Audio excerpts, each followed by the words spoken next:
Hi everyone. तो आज के लेक्चर में स्टार्ट करेंगे हम केसीएल और केवीएल के बारे में। केसीएल होता क्या है, इसको अप्लाई कैसे करते हैं, और केवीएल के बारे में। फिर इसके बाद हम कुछ इस पे बेस्ड कुछ न्यूमेरिकल करेंगे और उसको अच्छे से समझने की कोशिश करेंगे। तो फर्स्ट ऑफ ऑल हम स्टार्ट करते हैं केसीएल से। केसीएल देखिए, इसको दो तीन नाम से जानते हैं। जैसे कि फर्स्ट के लिए बात करें तो हम किरचॉफ्स करेंट लॉ, ठीक है, इसको हम किरचॉफ्स फर्स्ट लॉ भी बोलते हैं, ठीक है। जो हमारा केसीएल है, केसीएल हमारा बेस्ड है कंजर्वेशन ऑफ चार्ज पे। It is based on conservation of charge, यानी कहने का मतलब ये है कि जो हमारा चार्ज है इसको ना ही हम क्रिएट कर सकते, ना इसको हम डिस्ट्रॉय कर सकते, बस इसको हम एक फॉर्म से दूसरे फॉर्म में ट्रांसफ़र कर सकते हैं, ठीक है। तो सबसे पहले मैं इसका एक स्टेटमेंट बताता हूँ कि केसीएल के अकॉर्डिंग मैंने किरचॉफ्स जो थे वो क्या स्टेटमेंट दिए थे। देखिए, अकॉर्डिंग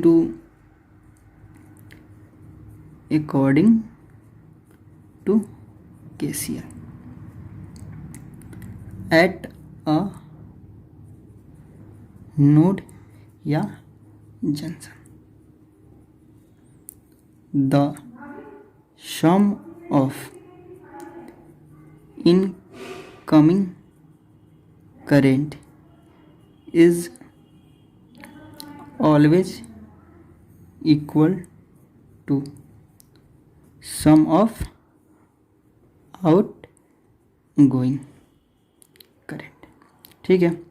तो किसी भी नोड पे जो हमारा जितना करंट आएगा उतना जाएगा, यानी बोले तो sum of incoming current is equal to sum of outgoing current.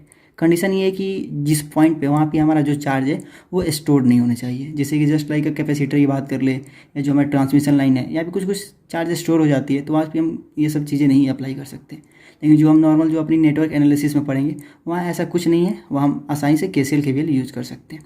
तो मैं आपको एग्जाम्पल देता हूँ, फिर बताऊँगा कैसे इसको यूज़ करते हैं। सपोज हमारे पास एक एलिमेंट ये है, सेकेंड एलिमेंट ये रहा, और थर्ड वन ये R1 R2 R3। सपोज यहाँ से हमारा करंट फ्लो कर रहा है 2 एम्पियर, इधर जा रहा है हमारे पास 1 एम्पियर। तो यहाँ पूछा गया I इज इक्वल टू वाट, ठीक है। तो ये रहा हमारा एक नोड। तो हम केसीएल कैसे अप्लाई करेंगे। सपोज मैंने इसको ए से डिनोट किया, तो हम लिखेंगे एट नोड ए। अब देखिए, एट नोड ए ये हमारा रेफरेंस रहा। यहाँ हम देखेंगे कि ये जो 2 एम्पियर करंट ये आ रहा है। तो मेनली हम नोटेशन के लिए या साइन कन्वेंशन की बात कर लें हम, तो साइन कन्वेंशन तो हम ऐसा लेके चलेंगे कि इनकमिंग करंट जो हमारा रहेगा, इनकमिंग करंट इसको हम निगेटिव मानेंगे, ठीक है, और आउटगोइंग करंट को हम पॉजिटिव मानेंगे। जैसे कि हमने अपने केमिस्ट्री में ही पढ़ा था कि जब हम इलेक्ट्रॉन लूज करते हैं तो उस पर नेगेटिव चार्ज आता है, और जब इलेक्ट्रॉन इसको करना पड़ेगा। तो जैसे कि केमिस्ट्री में ही हम देखते हैं कि जब हम इलेक्ट्रॉन गेन करते हैं तो नेगेटिव, जब लूज करते हैं तो उस पर पॉजिटिव। तो ऐसा ही है, इनकमिंग यानी आ रहा है करंट तो उसको हम नेगेटिव मानेंगे, और जब जाएगा तो उसको हम पॉजिटिव मानेंगे। तो रिलेट करना आसान रहेगा। अब देखिए, एट नोड ए यहाँ पे हमारे पास करंट आ रहा है, तो मानेंगे 2 एम्पियर माइनस ए से ये जो करंट जो आर के थ्रू फ्लो कर रहा है ये आउट गोइंग है, तो +1 ये भी हमारा आउट गोइंग है, तो plus I is equal to 0। तो यहाँ से हम देखेंगे हमारा आई का वैल्यू कितना आएगा, 1 एम्पियर, यानी जो यहाँ पे करंट है वो भी 1 एम्पियर होगा। ये जो डेफिनेशन इसको हम एक तरह से और समझ सकते हैं, जैसे कि हम ये भी बोल सकते हैं incoming current is equal to outgoing current. जैसे यहीं पे देखिए आप, यहाँ पे 2 एम्पियर करंट आ रहा है, जा कितना आ रहा है, 1 एम्पियर ये ब्रांच के थ्रू चला गया और 1 एम्पियर इस ब्रांच के थ्रू चला गया, यानी जितना आया उतना गया। यहाँ पे कुछ स्टोर नहीं हुआ, इसलिए हम केसीएल अप्लाई कर सकते हैं, और इसके एप्लीकेशन से हम बहुत क्वेश्चन भी सॉल्व करेंगे। तो मैं एक और एग्जांपल देता हूँ।